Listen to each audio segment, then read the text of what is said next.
అమరావతి ప్రాంతం అనేది దేవతల రాజధాని కాదు. అమరావతి ప్రాంతం వేశ్యల రాజధాని. ఇక్కడ చాలా మంది సెక్స్ వర్కర్లు ఉన్నారు. సెక్స్ వర్కర్ సంబంధించిన సంస్థలు నడుస్తున్నాయి. ఇక్కడ సాక్షి ఛానల్లో మాట్లాడడం జరిగింది. ఒక అమరావతి ప్రాంత మహిళగా ఏం చెప్తారు?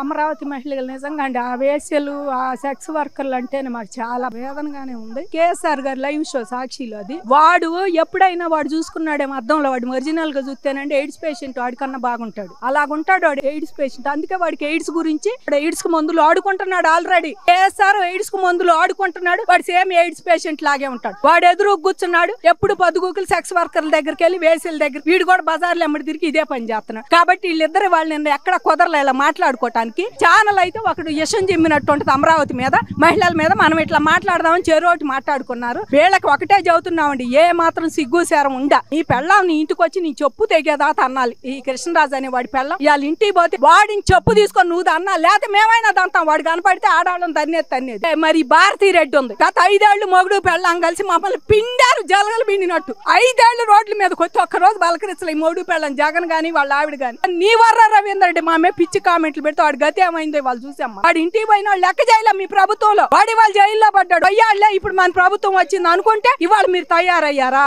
జగన్మోహన్ రెడ్డి కోటే చదువుతున్నామండి. ఏ మాత్రం సిగ్గు సార్ నీకే చదువుతున్నావు జగన్ రెడ్డి. నీ ఛానల్లో చదువుతున్నావు. ఇది మీ ఆవిడ ఎండి భారతికి కూడా చదువుతున్నావు. సాక్షి ఛానల్ ఎండి భారతీ రెడ్డికి కూడా. అమ్మా నువ్వే మాత్రం ఆడదానివైనా సరే నువ్వు క్షమాపణ చెప్పొచ్చి కేఎస్ఆర్ గాని ఆ కృష్ణరాజు గారు నువ్వు గాని వచ్చి క్షమాపణ చెప్పాలి. ముగ్గురు వాడు జైల్లో కూడా వాడి స్టేషన్ కూడా తీసుకురావాల్సిందే వాడిని. ఎందుకంటే ఆడవాళ్ళు అంటే అంత చులకని అభిప్రాయం ఉండాడరే ఎదవా. 5 ఏళ్ల మహిళా ఉద్యమంతోనే ఇవాళ మీకు 11 సీట్లు దిగదార్చామని గుర్తుపెట్టుకోరా ఎదవా. ఏ వేసలు ఏ సెక్స్ వర్కర్లని తిట్టావో మా అమరావతి వాళ్ళని ఆ అమరావతి దలుచుకుంటే నువ్వు 11 సీట్లు పరిమితం అయ్యావు. అమ్మ సాక్షి డిబేట్ లో అమరావతి దేవతల రాజధాని కాదు అమరావతి వేశ్యలకు రాజధాని అని చెప్పేసి అయితే మాట్లాడడం జరుగుతుంది. ఒక అమరావతి ప్రాంత మహిళగా ఈ మాట విన్నాక మీ మొదటి ఫీలింగ్ ఏంటమ్మా? ఆడవాళ్లగా పుట్టటమే ఒక వేస్ట్ అనిపించింది.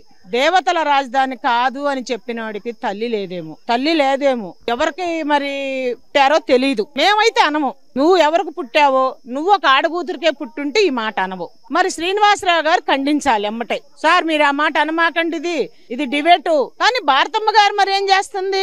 భారతమ్మ గారు ఆడకూతురే కదా, మరి ఆమె ఏం చేయాలి? ఛానల్ నడిపించేటప్పుడు ఆడవాళ్ళంటే నువ్వు నేను ఒకటే. మనందరం పుట్టింది భగవంతుడు వరాన్ని పుట్టాం. మరి పుట్టినప్పుడు మనం ఏం చేయాలా? ఎవరికైనా ఒక ధర్మం చేయటం నేర్చుకోవాలా, ఒక మంచి మాట చెప్పటం నేర్చుకోవాలా. కానీ వేశ్యల రాజధాని దేవుళ్ళ రాజధాని కాదు అని దేవుణ్ణే కించిపరిచావు నువ్వు. మరి కించిపరిచేటప్పుడు నువ్వు ఆలోచించుకో. నీ ఇంట్లో ప్రతి వాళ్ళు ఆడవాళ్లే. ఉదయం కానించి అప్ప కానించి చెల్లెల కానించి కూతురు కానించి అమ్మ కానించి నీ భార్యతో సహా ఆడవాళ్లే. మరి జగన్మోహన్ రెడ్డి గారికి ఎక్కడ తెలియదండి? తెనాల్లో గంజాయి అమ్మే వాళ్ళని పట్టుకుంటే కొట్టారని చెప్పి తీసుకొచ్చి మరి అక్కడికి వెళ్ళి ఓదార్చి మాట్లాడావే. ఈ వీళ్ళు రాజధానిలో భూములు ఇచ్చిన వాళ్ళు ఒక రాష్ట్ర భవిష్యత్తు కోసం ఇచ్చాం, ఒక రాష్ట్ర పిల్లల భవిష్యత్తు కోసం ఇచ్చాం, బతకడం కోసం ఇచ్చాం. అన్ని రాజధానికి భూములు ఇచ్చారో లేదో మాకైతే తెలీదు. మా రాజధానికి 34,000 ఎకరాల భూమి ఇచ్చాం మేము. సాక్షి కేఎస్ఆర్ లైవ్ షోలో అమరావతి దేవతల రాజధాని కాదు వేశ్యల రాజధాని అని చెప్పేసి అయితే ఒక అనలిస్ట్ చెప్పడం జరిగింది. ఒక అమరావతి ప్రాంత మహిళగా ఎలా ఫీల్ అవుతున్నారు? ఈ మాటలు ఎట్లా తీసుకుంటున్నారు? ఎలా తీసుకుంటున్నాం అంటే ఆడవాళ్ళని కించపరిచి మాట్లాడిన ఏ రాష్ట్రంలోనైనా మన భారతదేశంలో మరీ ఆడవాళ్ళని కించపరిచి మాట్లాడితే వాళ్ళకి భూ సమాధులు తప్ప వాళ్ళకి ఏం మిగలదు. కానీ సీతను తీసుకెళ్లిన రావణాపురం ఏమయ్యాడు? నిలువున చచ్చాడు. అవమానించిన ద్రౌపదిని ఏమయ్యాడు? దుర్యోధనుడు సర్వనాశనమై జలాచంద్రుడిలాగా మిగిలిపోయాడు. ఇలాంటి చరిత్ర ఇని కూడా ఇంకా ఈ భారతదేశం గడ్డ మీద ఒక స్త్రీకి ఎంత గౌరవిస్తారో ఆ గౌరవింపు అనేది తెలియకుండా నీచమైన దూషణలు. ఇంతకు ముందు మేము ధర్నాలు చేసేటప్పుడు కూడా ఇలానే దూషించారు. కానీ వాటిని అన్నిటినీ ఎదుర్కొని మేము రోడ్డెక్కి ఇప్పుడు మా ఒక్క సమస్య కాదు ఇది. ఇప్పుడు వాళ్ళు మా అమరావతి రైతుల్ని అమరావతి మహిళల్ని అన్నారని మేము ఫీల్ అవట్లా. ఇది ఒక్కళ్ళకి ఇది తప్పు అంటే ఇది రాష్ట్రానికే ఇది పెద్ద అవమానకరమైన మాట. జనాలందరూ కూడా ఒక్కసారి గమనించాలి. ఏమని? మహిళలంటే వాళ్లే కాదు, ఆంధ్రప్రదేశ్ లో మహిళలంటే జనాలందరూ కూడా మహిళలే. వాళ్ళ ఇంట్లో మేము ఇన్ని రోజులు ఉద్యమం చేసిన వాళ్ళ భార్యని గాని వాళ్ళ చెల్లిని గాని విమర్శించిన వాళ్ళం కాదు మేము అని మేము గట్టిగా చెప్పగలం. కానీ మా పోరాటమే మేము పోరాడాము గాని ఇతరుల మీద బురద చిమ్మలేదు. అది ఒకటి గుర్తు పెట్టుకొని సాక్షి ఛానల్ అనేది మీరు ఒళ్ళు దగ్గర పెట్టుకుంటే మీకు భవిష్యత్తు కూడా లేదు. ఇక అసలు 11 సీట్లకు మీకు దించినా గానీ సిగ్గు శరం ఎరగకుండా అనవసరమైన మాటలన్నీ మాట్లాడుతున్నారు గనక ఇక క్షమించేది లేదు. మేము అలిసిపోయి ఉన్నాము. కళ్ళల్లో నీళ్లు కూడా ఇనికిపోయినాయి. 5 సంవత్సరాలు తిన్నామో తెలియదో రోడ్డెక్కింది దేనికి ఎక్కాం?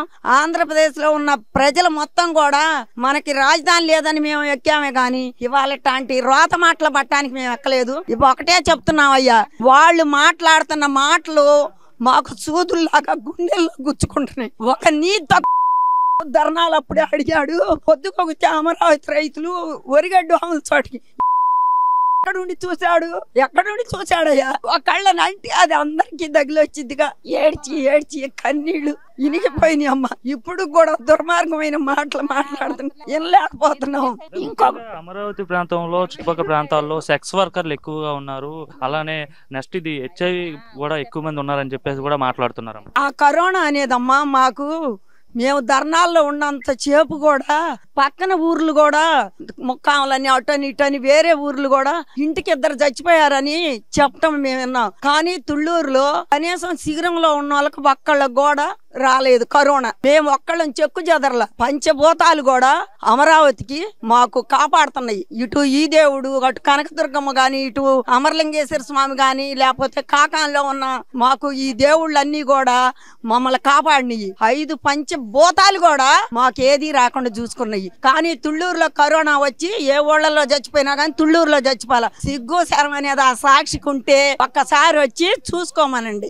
అమరావతి పైన ఎట్లాంటి ప్రచారం జరుగుతుంది? మేము అసలు రోడ్డు ఎక్కి ఎదుర్కొంటున్నామనే ఒక కక్ష అన్నమాట. చంద్రబాబు కూడా ఒక అమరావతినే ఉద్ధరిస్తున్నాడంటే మేము తీసుకుంది 25 సెంట్లను 75 సెంట్లు ప్రభుత్వానికి ఇచ్చినప్పుడు ప్రభుత్వంలో జనమంతా ఆంధ్రప్రదేశ్ లో జనమంతా ఉన్నారుగా, వాళ్ళకు ఉపయోగపడిద్దనే ఇచ్చింది. ఈ ఏం డిమాండ్ చేస్తారు? భారతిరెడ్డి గారికి కావచ్చు, లేదంటే కేఎస్ఆర్ గారికి కావచ్చు. రెడ్డి గారికి ఒకటే చెప్తున్నానయ్యా, ఒక కొడుకు తప్పు చేస్తుంటే తల్లి ఖండించింది, కానీ ఒక భర్త తప్పు చేస్తుంటే భార్య ఇది తప్పు అని చెప్పింది. కానీ అవి మొత్తం కూడా గంగిరెద్దులు బ్యాచ్. ఆ గంగిరెద్దుల బ్యాచీలో ఏం చేస్తారంటే రాత్రి అంతా చెప్పుకుంటారు, నేను ఆ ఊరు పోయి అడుక్కుంటా, ఈ ఊరు పోయి తెల్లారు లెగరు, వాళ్ళు ఆడే పడుకొని ఉంటారు. అంతకన్నా వాళ్ళని గురించి మాట్లాడుకుంటానికి కూడా మా నోరు కూడా చెడిపోయింది. సాక్షి డిబేట్ లో అమరావతి దేవతల రాజధాని కాదు, చంద్రబాబు ఇప్పుడు దేవతల రాజధాని చెప్తాడు, కానీ ఇది వేశ్యల రాజధాని, ఈ ప్రాంతంలో సెక్స్ వర్కర్లు ఎక్కువగా ఉన్నారు, అట్లానే HIV పేషెంట్లు కూడా ఎక్కువగా ఉన్నారని చెప్పేసి అయితే ఒక కృష్ణరాజు గారు అనే ఒక పర్సన్ మాట్లాడడం జరిగింది. ఎలా చూస్తారు ఒక అమరావతి ప్రాంత వాసిగా? ఒరే కృష్ణరాజుగా, పనికి మాలిన ఎదవా సన్నాసి, రారా ఇక్కడికి అమరావతి రారా. నువ్వు బతికి బట్టగలిగి బయటికి పోతావు చూద్దాం. నీ సావు ఎడిదిరిగి తప్పదేగా.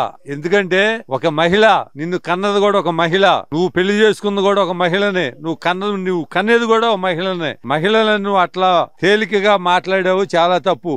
నేను కొమ్మినేని గారికి కూడా ఒకటే మాట చెబుతున్నా, నువ్వు ఒక సాక్షి ఛానల్లో డిబేట్ లో ఉండి కూడా ఇట్లా మాట్లాడుతాం తప్పనే మాట కూడా అనకుండా అతను నువ్వు రెచ్చగొట్టావు. నీకు కూడా తిప్పలు వచ్చినాయేగా. ఎందుకంటే నువ్వు సాక్షి ఛానల్ మూసేయాలి. ఎందుకంటే సాక్షి ఛానల్ ఏమో గారి భారతి గారిదే, మరి భారతి గారు ఉంటుంది కూడా అమరావతిలోనేగా. మరి ఒక మహిళలుగా అమరావతి మహిళగా అన్నప్పుడు అందరికీ ఒత్తిచ్చింది అదంతా. ఇది మాట్లాడటం కరెక్ట్ కాదు కదా.